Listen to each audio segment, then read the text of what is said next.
Florida homeowners, it's not a question of if, but when the next hurricane will come. No matter what Florida weather has in store, Storm Smart has products that protect every opening of your home while improving the look, feel, and function.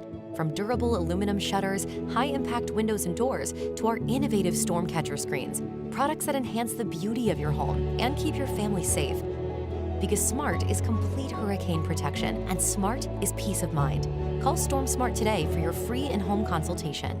When your power goes out, remember just how inconvenient your life can be.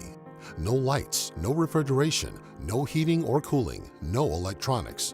But with a Generac home standby generator, you'll have power when you need it. Our Generac generators automatically provide backup power after sensing a power outage, so your life goes on uninterrupted. Get a free 10-year warranty with the purchase of any air-cooled generator. Call Generac Generators today. Generac Generators. Life is primitive without power.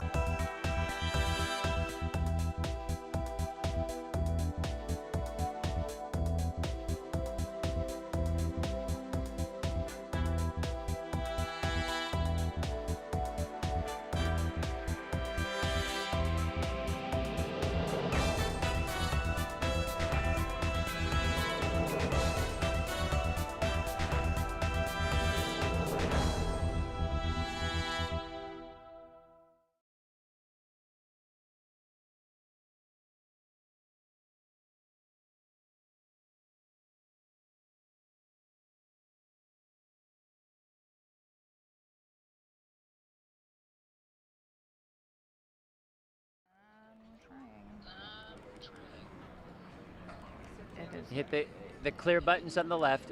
You might have to hit, there's like 4 or 5 different ones. Just eventually hit one.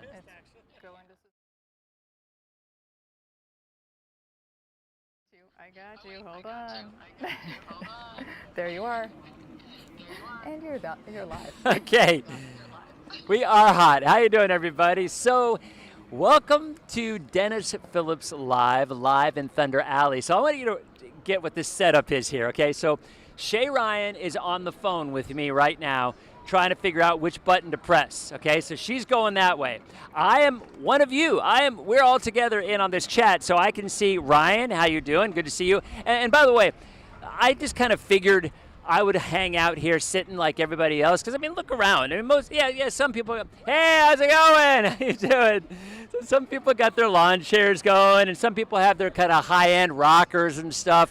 But you know, I'm just kind of a crisscross applesauce kind of guy. and by the way, the Bolts are already up 2-0 over Ottawa. So yeah, we're just kind of hanging out. And hey, come on over, guys. Come on over. That's what this is going to be. This is going to be a 30-minute DPL, kind of old school. Have a seat. Come on, have a seat here. We're big fans. So first of all, who do we got? This was totally impromptu, and this is exactly what I wanted this to be like. So who do we got here? I'm Krista Matuski. This is Jim. Jim, how you doing? I'm Maya. I'm Kyla. I'm Asher. And so, first of all, welcome to the season opener here. So is this something that you guys, we are at Thunder Alley, obviously, and is this something that you guys do often where you come out here, or is this a first? This is a first time and unexpected. We were just down here for dinner. We didn't even realize the opener was tonight, so we made a night out of it now. Oh, yeah. And we're going to come back again. Now, I was told, in fact, I was talking to Andrew, who's our security, and he's doing a great job hanging over there. So I mean, they said during the playoffs it's crazy, and this is wall-to-wall people, but this is just kind of a real nice laid-back feel to this, right? I love it. It's very relaxing, and it's a beautiful night here. Now, where do you guys live? We live in Plant City. Plant City. Okay, so have you guys ever done this before? Have you ever been to a Lightning game? Yeah. Oh, you are. So you're Bolts fans. Yeah. So now Plant City, I mean, everybody at home obviously knows home of the Strawberry Festival, so that's right around the corner. I mean, it won't take that long to get there again. They're planting the strawberries right now, so we live right by all the farmers, and we're making sure the strawberries are getting grown and going to taste good. That is awesome. So you having fun? So you've gone to games. I mean, are you big Bolts fans? Would you say that is your team? Yeah, definitely. Yeah, more so. I mean, you know, we got the Bucks, we got the Rays, but you're a hockey family. Definitely a hockey family. Well, I don't want to bother you from the game. We got, did you notice that? I thought this was a great story. So our sports guy was talking yesterday, the guy who got the penalty on him. So apparently this is the background on him. He's 6'9". He's never played in the NHL, and they brought him because they wanted a little muscle on this team. So in his first shift that he's ever played in the NHL, he got in a fight. Nice. So that's classic, right? That's why I love hockey. Right, that's exactly what we wanted. So. Yes. So thank you very much, guys. I appreciate you coming by. Enjoy the game. So yeah, guys, that's where we are here. We are, as we said, at Thunder Alley here, and still 2-0 with 10 minutes left, and it looks like Ottawa is on a power play. So let's go ahead and see who we got here, and then we're going to do a little weather because we actually do have some weather to talk about. Ryan, how goes it? Peggy, nice to see you. Stephen in Clearwater, as always, good to see you. Minnesota's in the house. Debbie from Minnesota, and Dora, nice to see you. Denise, as always, Carrie in Newport Richie. We've got Dominique in Newport Richie. Sarasota's in the house with Jamie. Mulberry from Polk County, Linda. And Melbourne, Kelly. So Des from Tampa, where it is currently windy and rainy. Now that is a good segue into what's going on locally. So tell you what, so the Ottawa just scored on the power play. So there has only been 10 minutes so far in this game, and there's already been 3 goals scored. 2-1 Bolts, so Ottawa with the power play. So Shay, let's go ahead and take the radar, okay? Let's take WSI Max, and we're going to look a little bit about what's going on with the radar, and then we're going to talk about the upcoming cold front, and we're going to talk about the upcoming storm system for the East Coast, because I'm telling you, there is going to be, if this was January or February, there would be a major snowstorm brewing for the Mid-Atlantic and the Northeast. So there is a look, again, there's radar. Actually, radar looks pretty good. There are a few showers out there, but overall, we're not seeing a ton out there. Definitely more, though, in the eastern Polk County, so anywhere from Haines City, back toward Lake Wales, and, but the farther west you go, the less rain you see. The farther east you go, you see more. Wow, Harold in Idaho is in the house. So we've got, how is that? Is that Idahoan? Harold, what would that be? Alicia, how you doing? Good to see you. So there's a look at Futurecast, and that is something that we're going to be seeing now for the next several days. The bulk of the rain that develops is going to be on the east side of the state, and it's going to be on the east coast of the U.S. Because we've been talking about this now for a while. So, the TV is delayed from our broadcast. So Debbie said that I actually said that Ottawa scored before it was actually on TV. That's kind of funny. Southbury, Connecticut's in the house with David. Good to see you. Merritt Island on the East Coast as well.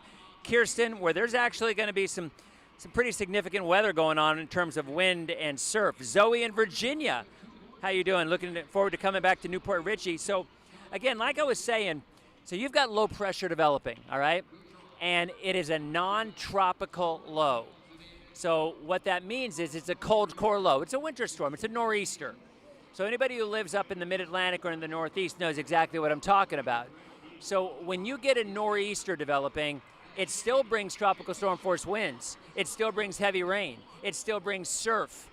Obviously the difference what it doesn't bring is a snowstorm this time of the year. But I'm telling you, this would have been a 1 to 2 foot snow event. If what we're getting this weekend into early next week on the East Coast was in January, February, they would have been digging out of a blizzard.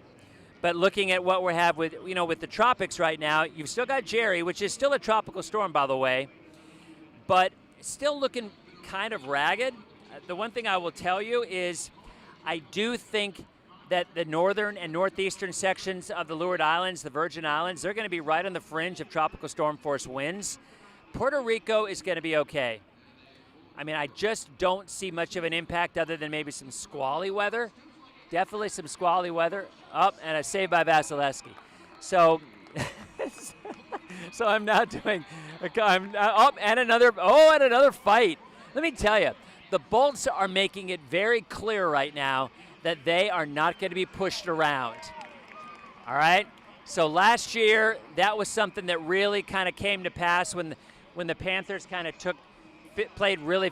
This is a pretty good fight. So if you're not watching on TV. By the way, we're normally on the spot.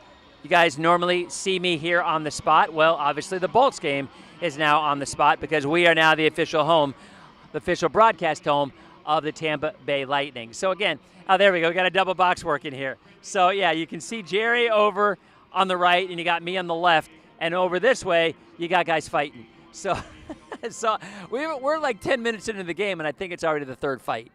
So they are making it. They are drawing a line. The Bolts are drawing a line in the sand right now, and say, all right, we are taking on a very different field this year than last year. And the Bolts have always been a skill team, a lot of talent on the skill levels, but they've not been as physical of a team quite often as some of the other teams. Oh, look, Dia Riley's on. Hey, let's go ahead and get it. Go ahead. Yeah, can we flip it? All right, so look. Here, let's can you hear Dia? So this is the community hero thing that we're running right now. I don't know if you can hear it, but here, you can try. So Dia does this every single home game. She has a community hero. Well, the Bolts do.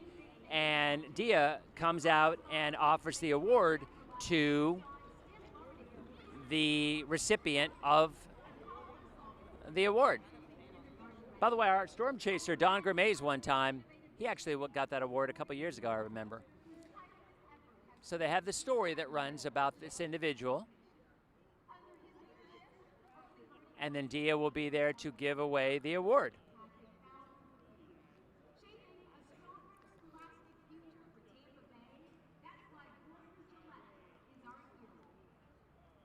So there's the hero, Gordon Gillette, $50,000 to Early Coalition of Hillsborough County.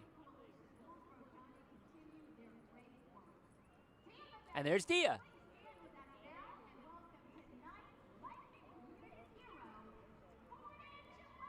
There it is. There's Gordon. So Dia does that every single home game, which is pretty amazing because that woman gets up at, well, she does the morning show, so what, she gets up at like 2 in the morning? And yet she's still here at 7:30, 8 o'clock.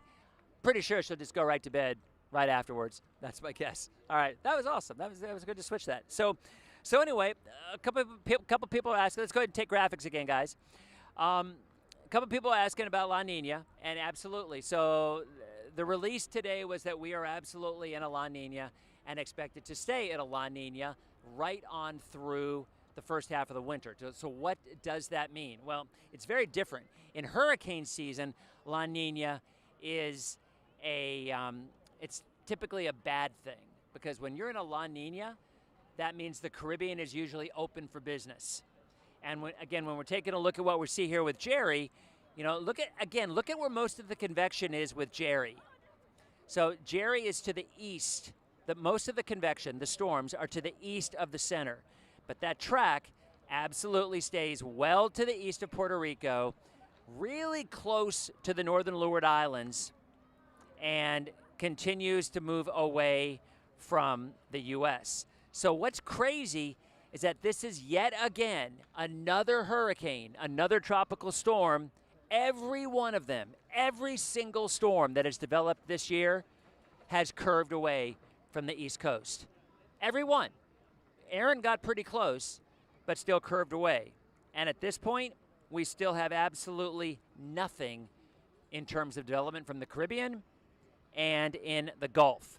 Now the question is that going to last? All right, so Rome George is in the house. Sonia, how you doing? Good to see you. So let's go ahead. Well, let's do a couple things. Let's go ahead and take a look at the 7-day, if we can, Shay. And we'll look at the 7-day, and then from there, we'll go and look at some of the models and some of the long-range forecast. Because Ryan is correct. The GFS is saying there's going to be a hurricane in the Gulf the week of the 25th. Oh, and there's another fight. This team has absolutely gotten physical. All right, so here we go. So there's the 7-day. Thank you, Shay. So Friday, we got a high in the mid to upper 80s. Saturday and Sunday, it is going to be a beautiful weekend. It is going to be sunny. Now, we're going to start Saturday morning in the upper 60s, but Sunday morning and Monday morning, we're going to end up in the low to mid 60s in Citrus and Hernando County, middle 60s, Hillsborough County, Pinellas, and then mid to upper 60s for areas down south. Deb in Punta Gorda, how are you? Joel, nice to see you. Amy says Kissimmee is coming in hot. So yeah, it's at the end of the day here, this weekend forecast is going to be amazing. And the reason we are getting that cooler, drier air is that same storm that we're talking about. Low pressure develops off the coast of Florida and moves up the East Coast. Okay, so Shay, let's go ahead and take the social media computer and just take each tab one at a time, and we'll just kind of go through them.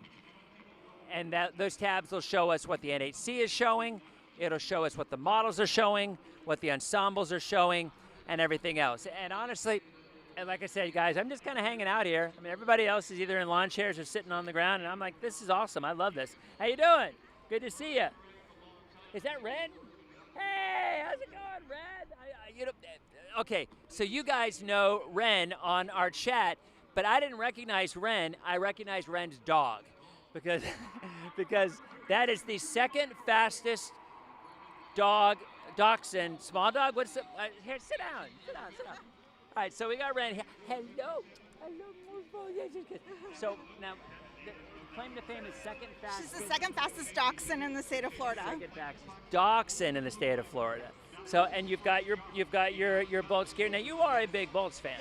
Yes. Because we've been talking. There was a little bit of a controversy in my gear over here, and we were kind of talking about it. But I was trying to be diplomatic, which for me is very unusual. I'm usually not a diplomatic guy. Hello, sweetie. And you were over in Gulfport. You came over in Gulfport. So do you guys actually come here pretty often or no? Yeah. I live over on Harbor Island, so you can just walk over here. So you come over to Thunder Alley and just. Yeah. Let's see if anybody's. So Linda wants to know where the bodyguard is. Andrew's over there. Hey, Andrew, come on over. So Andrew can sit down too. All right. So we're just having a. So you were telling me some interesting stories. Yes. So we were talking a little bit about how fast people were getting in. Right. And they've changed the, so it used to be like X-ray machines, and I mean, you have to always empty your pockets. Now that's not the case anymore. No, that's not the case at all. So they have, we have what's now called the Evolve system. It's a weapons detection system. So like bullets in a magazine or like knives that are like packed together, it'll detect those, but things like your cell phone or your vape, it normally won't set off the machine. Sometimes it does with the phones, it just happens every now and then. But we'll get an alert on the thing. It'll show like a picture, like a square or something. And all you do is just go over, we'll check that one spot. If it's all good, you're good to go. But you don't have to take anything out of your pockets, and it's a lot better for us. Oh, and the lines are just so much shorter. I mean, and everybody loves that, especially if it's hot out, and for concert goers too, it's the same thing, right? Absolutely, yeah. It brings everyone in a lot quicker because we're not having everyone take the stuff out. Right? Looks trying to get the hockey puck. There was a little hockey puck. I was just like, I want that hockey puck. Yeah, did you get the hockey puck? Did you get it? Well, thank you, Andrew. So tell us a little bit about how, and what's her name again? Stella, that's right. Tell how the competition arrives that she's now the second fastest dachshund in Florida. So She's training for first. So she was grand champion at Doxapalooza last year. Doxapalooza. Yes, which is at Keel Farms. It's on November 1st this year. And then from there, she got to race in the final over at Curtis Hickson in May. And she came in second for the final there. That is awesome. How old is she? She'll be 8 in December. So that's awesome to be 8 and still be so spry. Yeah. I mean, that's great. All right, well, I won't bother you guys. And I remember from Gulfport, because so there's a funny story, because if you remember, I think I told this story on DPL one time. So I'm over in Gulfport, and Ren came with Stella, and we had, hello, and this is a size, another goal, 3-1 Bolts now. The way. This is a sizable dog. This dog has some strength, and so anyway, we were taking pictures, and she's like, here, why don't you hold, what's the name again? Diva. Here, Dennis, hold Diva. I'm like, Diva's 5,000 pounds, but I'm like, well, but if someone says, Dennis, hold my dog, you gotta hold the dog, right?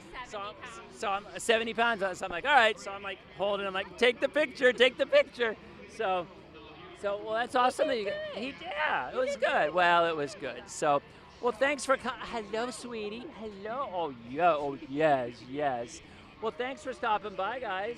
I appreciate it. I got to get back and do a little bit of weather, I guess. All right, we'll see you. See, and this is what DPL really was meant to be. I forgot my ban button. I've got my ban button. I needed that. Anyway, let's go back to, and sure enough, somebody's saying I should be banning somebody. There's a spammer here. Well, I can do that later. Let's go back, Shay, let's go back in and, what time is it? Let's see what time it is, because we only run till 8 o'clock. It's already 7:48, and time flies. All right, let's go back and take graphics full. Let's go to social media computer, and we can, holy cow, there's 4 goals scored, and still in the first period. And we're Jason's the first DPL ban on the road. Shay, someone needs to ban someone. Everybody's talking about banning. It's funny. All right, here we go. All right, we got our graphics. So let's go ahead and take these full instead of a double box. And so we'll be able to see them. And I'll just go 1 through 1. There we go. Perfect. So this is a look at the Climate Prediction Center's forecast, obviously, for the next couple of weeks. Now, the one thing we've been talking about for weeks on end, probably months on end, is once we hit mid-October, the Atlantic shuts down. And all our attention turns more toward the Western Caribbean and the Gulf. And we were saying this earlier, there has not been a single tropical system in the Caribbean or the Gulf. And oh, by the way, today's the 1-year anniversary for Hurricane Milton. So I think we all know what we were doing a year ago. So when you look at this area, it is obviously, you're going to see development in this area. But the question is, are you going to see development in the Caribbean or the Pacific? And it's about a 50-50 proposition. Now, we were talking about La Nina a couple of minutes ago, and we are in a La Nina, and we're expected to stay into a La Nina into winter. Well, a La Nina in tropical season means more development. And more often than not, it means more development of the Western Caribbean. But we have not seen it yet. We just haven't. So when you look at this system that's expected to develop, and I believe one will develop in the next couple of weeks, but we all know the GFS-Ocane is always big in predicting storms way out that rarely happen. In this particular case, I do believe low pressure is going to develop. But the question is, will it develop in the Caribbean or the Pacific? And it's about a 50-50 proposition. I really think it is. I mean, you look at the month of October, and historically you get development in these areas. You just do. And the reason they curve to Florida is because in October you get fronts coming down. And that southwest flow out ahead of a front is going to swing it through Florida. So overall, this track that you're seeing here is one that we're kind of used to seeing in October. But honestly, even in November, you see a similar setup, which is the next tab, Shay. You still get low pressure that develops in the Western Caribbean. You still get fronts dropping down from the north, and that's going to swing anything into the area, okay? But the thing you'll notice about November is that it's going even farther south than October because the fronts make it farther south, right? So you notice instead of central and northern Florida, you're more western Cuba, and you're more western into the Bahamas, and then out into the middle of the ocean where that finger is pointing for whatever reason. Still don't know what that is. So that's where we are. Now let's go ahead and go to the next tab, and let's talk about where we are now. That's the future there. We're going to talk about what's happening with the tropics now, and also what's happening with that coastal low that I'm telling you, it's going to bring some beach erosion and going to bring 40 to 50 mile an hour winds to areas around the Outer Banks of the Carolinas, into the Delmarva, and into... Now, Shay, do me a favor. Refresh this graphic. It updates at 8 o'clock. I'm not saying it's going to be any different. It might be the same, but it does. But the NHC does refresh this at 8 o'clock. So if it's refreshed, then it looks the same. So nothing has changed. No, actually, there you go. So it looks like things are the same. So that area in yellow is now orange, but that is in the North Atlantic, so that doesn't bother anybody. So no worries there. So yeah, Tom is saying Ormond Beach is blustery and rainy with winds right now, and the beach is closed. That is going to be the way this plays out right through the weekend, okay? So you've got Jerry, you've got the area in orange, but most importantly, you have absolutely nothing in the Caribbean yet because we're still 10 to 12 days out. So let's go ahead and go to the next graphic. And let's just keep on going. And by the time we get through all these, it'll be about 8 o'clock. And then we'll be at the first intermission. 3 minutes left. Ottawa's on a power play. Bolts are up 3-1. So, yes, Shay is doing overtime work. Shay, you're doing a bang-up job. All right, so there's a look at temperatures. Up, we were looking at temp. There we go. There we got temperatures there. So what that map is our Monday morning forecast lows. Okay, and that is showing. By the way, look at some 50s up in the Panhandle. But for most of our area, Monday morning will be our coolest morning of the week. We'll wake up to the mid to upper 60s, Pinellas South.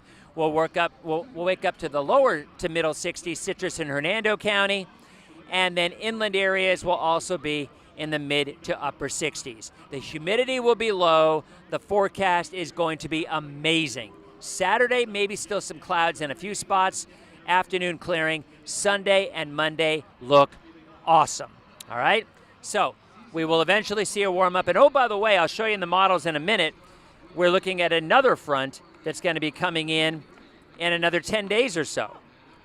So we go ahead and go to the next graphic, and we're going to start looking at ensembles and operational runs for the tropics, because we are now 5 days out where we can absolutely look at some operational runs when it comes to that coastal low off of Georgia, off of South Carolina, and dew points will be dropping as well, Chris. Dew points will be dropping into the 50s.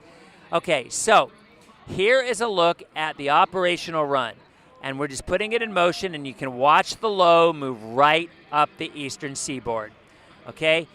And then look what comes from the south, all right? And that is what Ryan had talked about. Now, I'll be honest, I can't see if that, well, that's the GFS, yeah. So, and look at what the GFS does. Now, remember, guys, when you're looking at that map, all that does, the next 5 days showing development, non-tropical, by the way, development on the eastern seaboard from Florida through New England, that is going to happen. What you're seeing there with development of a hurricane in the Caribbean and moving into the Gulf, that is fantasy land. That is more than 10 days out, and you've heard me say it 1,000,001 times. Anything after 10 days, the accuracy rate is less than 2%. But I guarantee you, if you go on social, you're going to see some people posting this operational run saying, oh, no, look what's coming in 12 days.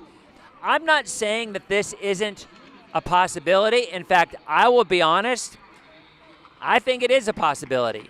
I mean, that is where systems would likely go that develop in the Western Caribbean once we hit mid to late October. So there's certainly nothing unusual about this kind of a setup.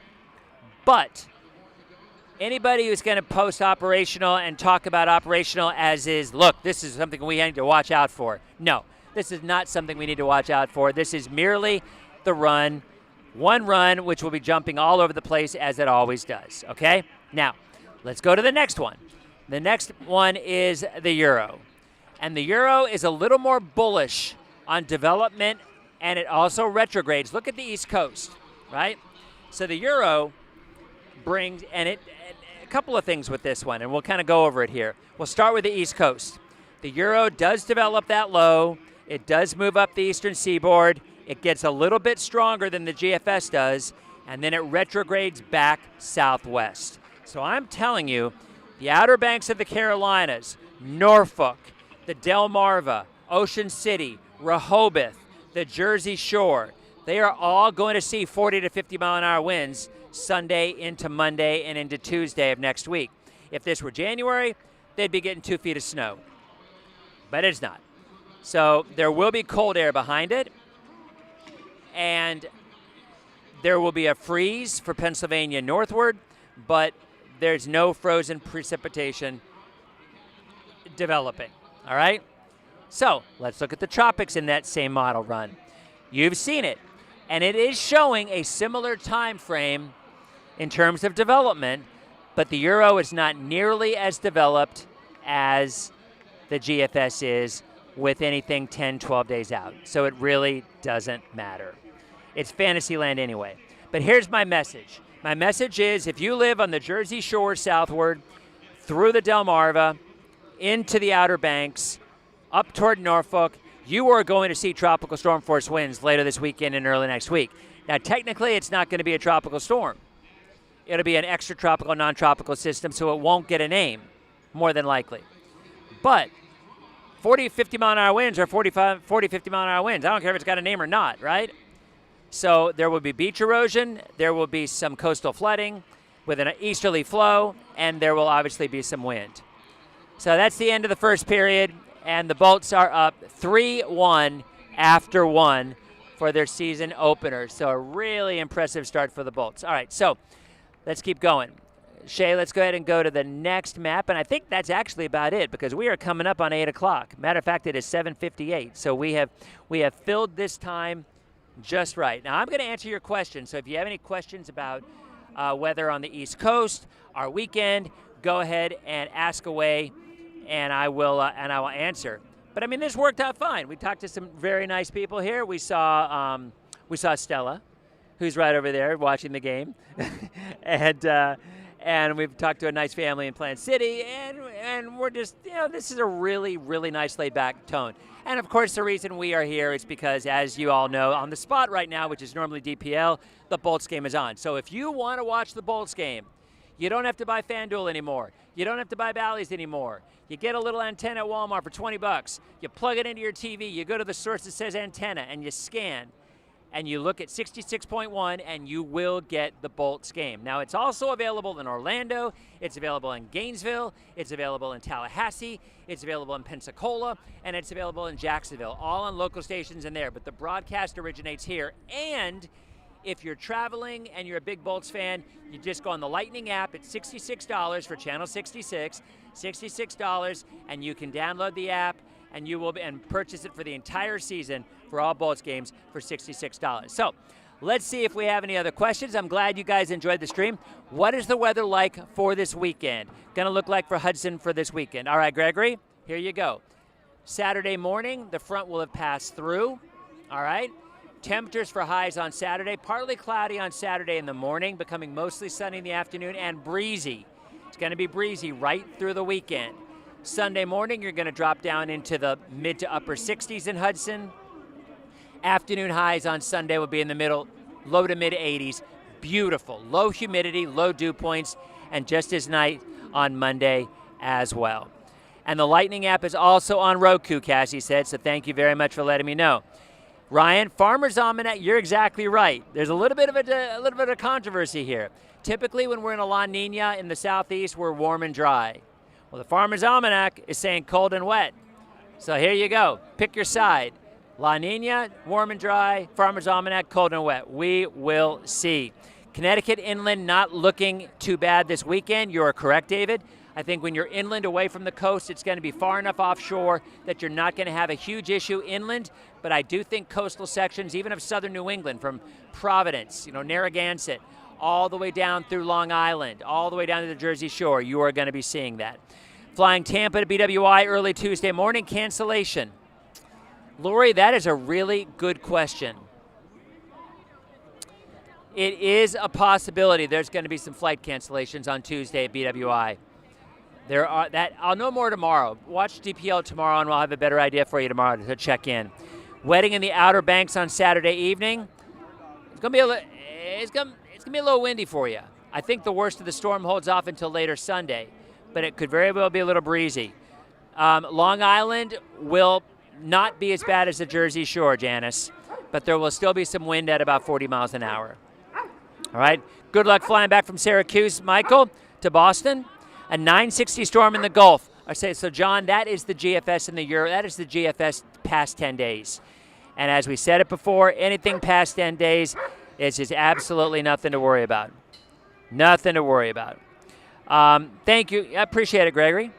So, guys, I think that's about it. I've got Josh here working. I think you do the 11. You have a package to do for the 11? Yeah, Josh has to get back to do the 11. But thanks to Josh for doing all the legwork and making us look good today. Thanks to Andrew for great help today getting us around. And thanks to everybody else. We had a great time. We will be back tomorrow night on TV, not Magnum PI, in spite of what the guide says. It'll be us on the spot as well as on streaming. Have a great night, and we will see you tomorrow on the next edition of Dennis Phillips Live. Shay, you can hit the goodbye button.